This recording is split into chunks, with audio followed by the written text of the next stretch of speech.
The internet is a wonderful place. You can basically find everything in the internet these days, even scary stories. How's it going, guys? Welcome back to my channel. For you around here, I'm StenoTV. Welcome, stay for a bit and click the subscribe button so you don't miss a single video, right? So, welcome to week 3 of Spooktober, and today I'm going on the internet to Reddit and we're going to be reading a few horror short stories on the subreddit Short Scary Stories. But anyway, before we get into today's video, make sure to hit that like button, subscribe if you're new around here, and turn on that bell icon to get notified when I upload next. And without further ado, let us get into the stories. Right, so the first one, the Not Quite So MerryGoRound. It has 275 upvotes. Okay. Angelica Simmons stamped her feet, balled up her fists, took a deep breath, and shouted at the top of her lungs, "I don't give a shit what he said. I want to ride the freaking unicorn. Make it happen, Daddy, or else." Demanding child? She'd grown accustomed to getting her own way and rarely had to resort to tantrums for results. But today was an exception. Today was her 11th birthday, and she demanded a trip to the annual state fair and demanded to ride upon the golden unicorn of the carousel. But it was designated for special needs children only, and thus was reserved by management. Mr. Simmons glanced around himself in embarrassment. People were staring and whispering. He resented her for making a scene, but he knew that it was best to deny her nothing. He sighed and approached the carny in charge.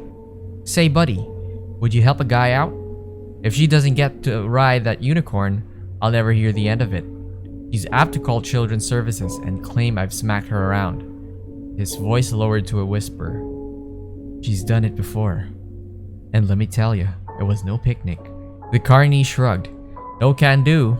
You see the sign? It says..." Simmons persisted. "Look, man, I know what it says. But would you do it for Benjamin?" He offered a crisp $100 bill to the carny, who hesitated briefly before snatching it, cautiously glancing over his shoulders. "Fine," the carny said. "One go around and that's it. You're a lifesaver, buddy." The carny escorted Angelica to the golden unicorn. He assisted her into the plastic faux saddle as the other children now aboard gawked enviously. Moments later, the carousel spun as whimsical music blared and colored lights flashed.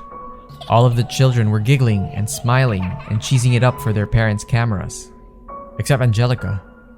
She was pouting and screaming as she kicked the plastic unicorn with her heels.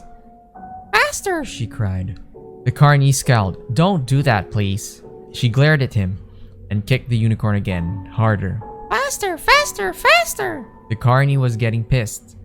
"Seriously, kid, knock it off, or else that unicorn's worth a hell of a lot more than 100 measly bucks." She shrieked at him. "Fuck you, shithead! I said faster, goddammit!" The carny shook his head in resignation as she continued to kick, and then he whispered something under his breath and winked at the unicorn. Its ears quivered attentively. The plastic feature softened and morphed into living, quivering flesh. The eyes rolled upwards and it snorted. The carny grinned. "Sorry, kid. I warned ya." The unicorn leaped freely from the carousel. Angelica screamed in sheer terror and, because she refused the safety harness, fell sharply to the ground. The unicorn plunged its glimmering rainbow horn into Angelica's stomach, then turned and kicked her violently in the head.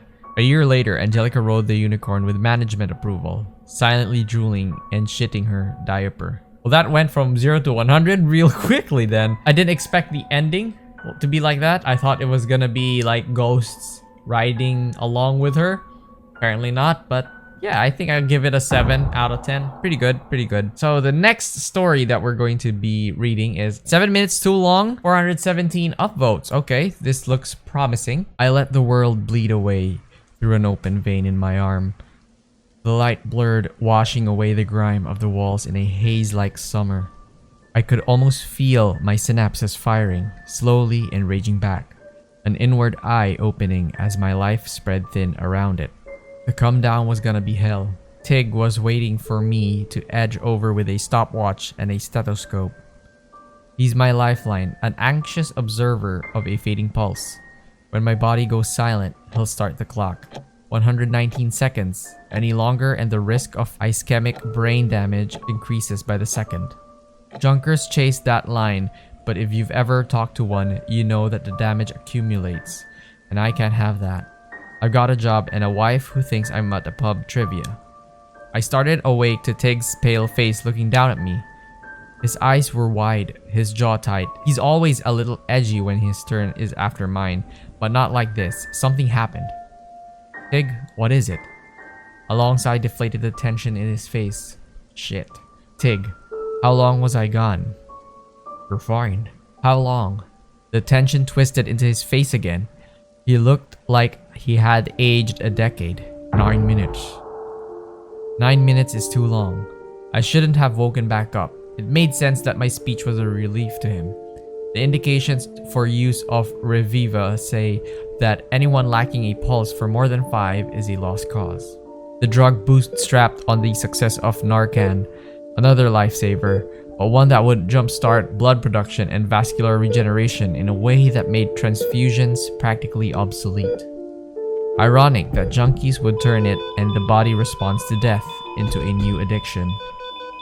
9 minutes. Tig had run through a vein before he started the defibrillator. No Reviva meant no pulse, no oxygen in my brain. It should have meant cell damage, but I felt fine, relatively speaking. When I got home, I began to question that. My wife was in bed like she usually was after trivia night.